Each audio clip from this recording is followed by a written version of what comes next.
In intelligence history, there are missions that succeed quietly, vanish into classified files, and remain unknown for decades. But then there are the rare operations, the ones so bold, so improbable, that even Hollywood struggles to capture the truth. This is one of those stories. The Canadian Caper, the real covert mission behind the film Argo. With Canada's help, 2 CIA officers and 6 American diplomats boarded the Zurich-bound flight.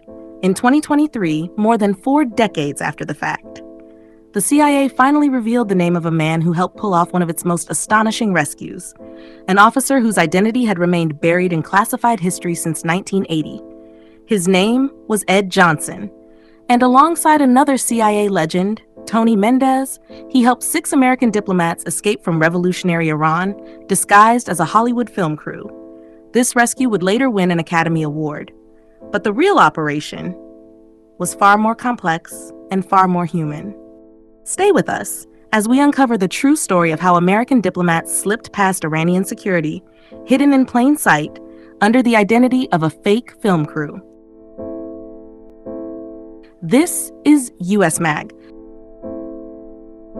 In early 1980, Tehran was a city suspended between revolution and chaos. Iran's monarchy had collapsed, the new Islamic Republic was tightening its grip, and anti-American sentiment was at its peak. Across the city, armed revolutionary guards patrolled streets, checkpoints multiplied, and suspicion hung in the air. Inside the captured U.S. Embassy, 52 Americans had been held hostage since November 4, 1979. The world knew their story, but almost no one knew that 6 diplomats had escaped the initial seizure and were hiding elsewhere in the city, terrified, hunted, and cut off from home. They were the ones Tony Mendez and Ed Johnson were sent to save. Tony Mendez was not a field agent with a gun. He was far more dangerous, a master of disguise, deception, and identity creation.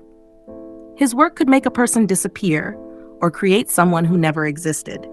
Alongside him was Ed Johnson, smooth-spoken, highly trained, and gifted at forging documents so perfect they could survive the closest scrutiny.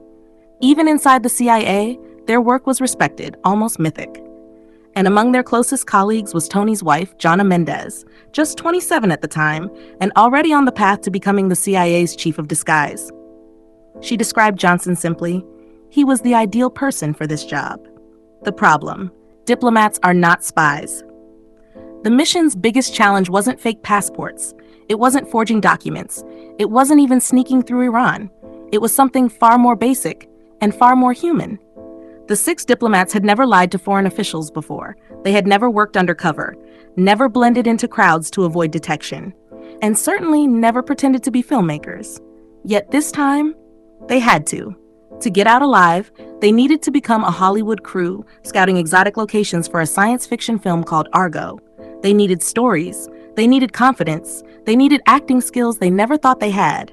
The CIA built an entire fake world around them, a fictional production company, a polished script, camera gear, viewfinders, and artwork, professional storyboards, business cards, brochures, and scouting paperwork.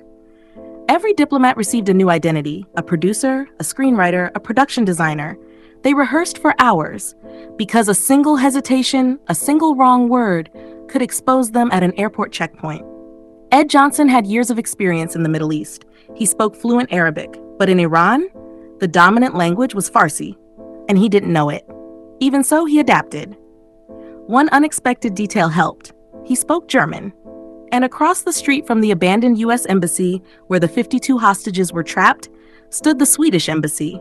There, a German-speaking Iranian guard unknowingly helped Johnson and another CIA officer move across Tehran, eventually reaching the Canadian embassy.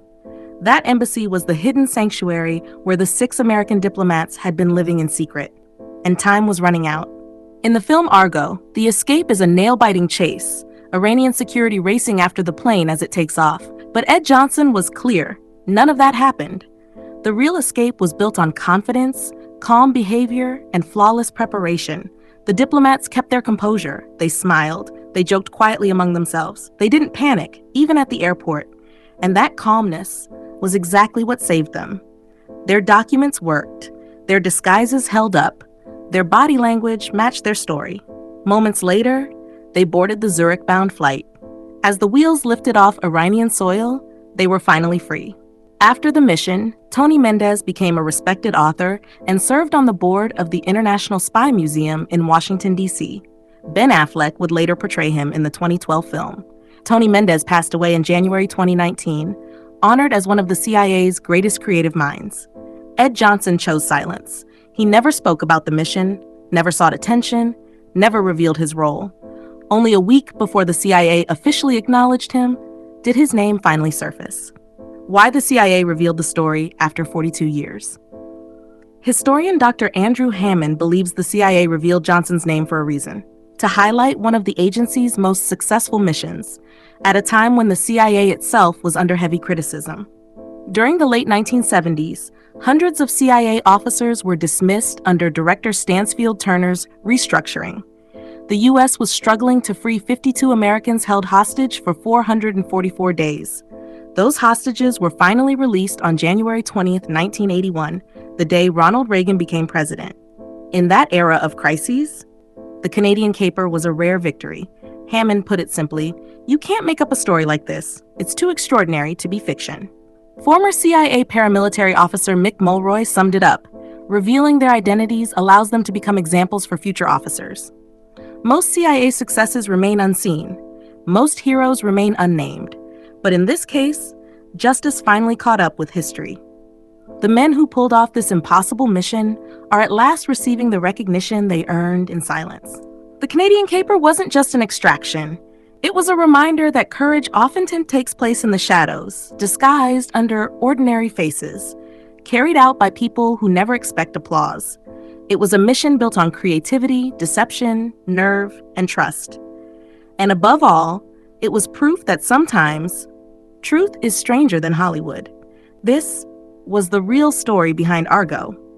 If this story gripped you, there are countless others still buried in the shadows. Subscribe, stay with us, and step deeper into the world of covert history.